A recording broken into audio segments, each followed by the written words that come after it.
to sunny Marco Island, Florida. Something a little different for this video. I do apologize, I'm not wearing any makeup or anything, so this is barefaced Heather, but I'm in my element right now.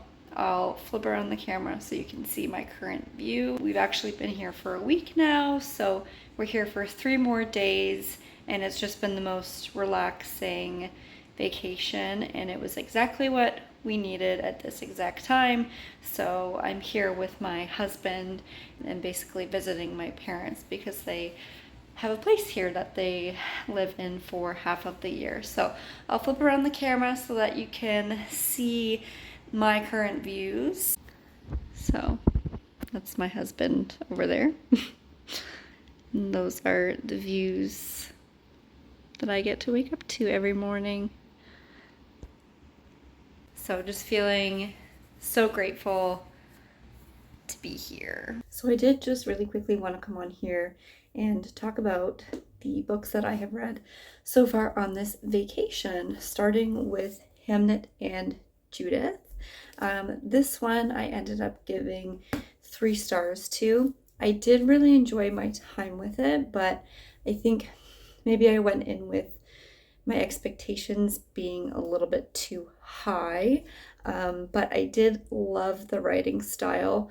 It just didn't grip me as much as I thought it was going to. Wanted to go deeper with some of the characters in this novel, and it felt like we really just skimmed the surface of it. I will give more of a recap in my February wrap-up video at the end of this month, but overall I do think it's a worthwhile read. Like I said, it was a 3-star read for me, but it just didn't go quite as deep as I had anticipated. It was a very sad story, of course, because we are following the death of Hamnet, which you know going into this novel that is what happens. It says so right in the blurb.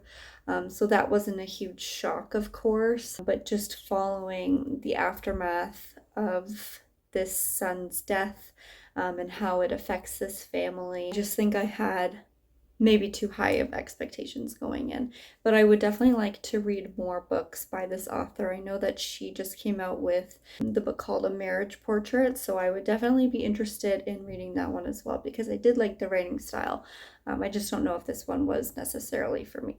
So that's Hamnet. The next book I read was At Certain Points We Touch by Lauren John Joseph.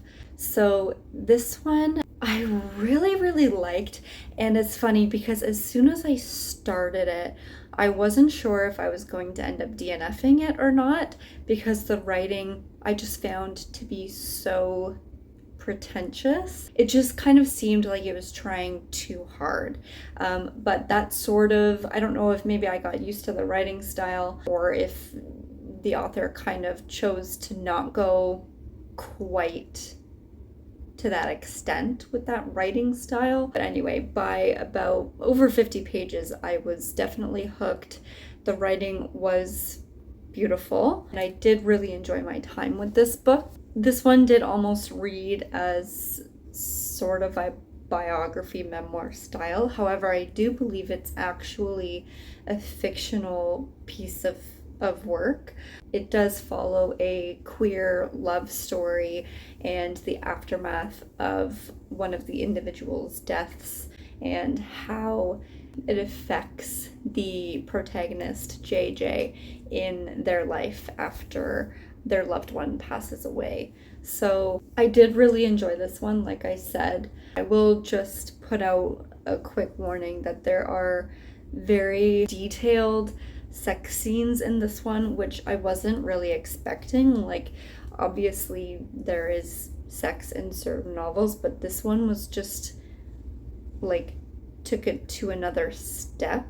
So just as a warning, like if that's not really your style, I don't think I would pick this one up. Anyway, I really enjoyed this one. I gave it 4 stars because I was truly gripped from, like I said, about 50 pages through to the rest of the novel. I thought it was well executed and it finished off nicely as well. So I do recommend picking this one up. I know I've said this before, but I think it's a really good thing to read other people's perspectives. So this was the second or third novel I've read by a trans author. So it's a good thing to read from other people's perspectives and just to learn more about these certain topics. So that is at certain points we touch. Lastly, the book I am currently reading is Reminders of Him by Colleen Hoover.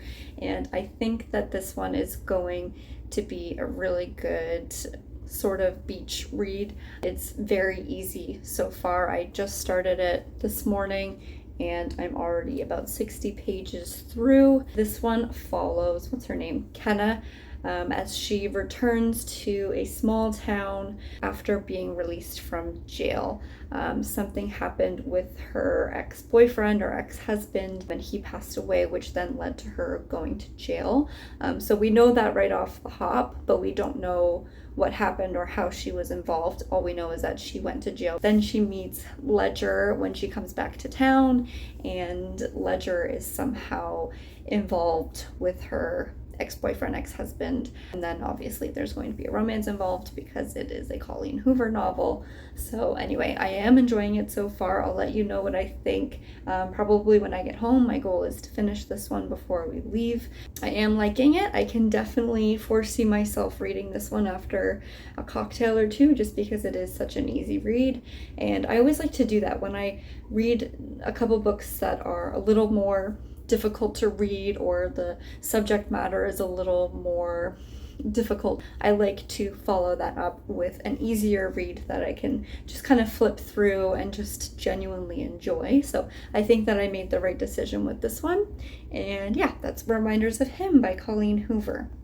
Probably going to put in some footage from this trip. I've been taking a bunch of videos just to make this more of a vlog. So I will be inserting some clips from some of our adventures on the island, and I hope that you enjoy, and I hope you're all doing well and are taking some time to relax for yourselves because it's so important. I think it's so crucial to get away and unwind and just fully relax for however long you can. So thank you for being here, and I hope that you enjoy all of the footage.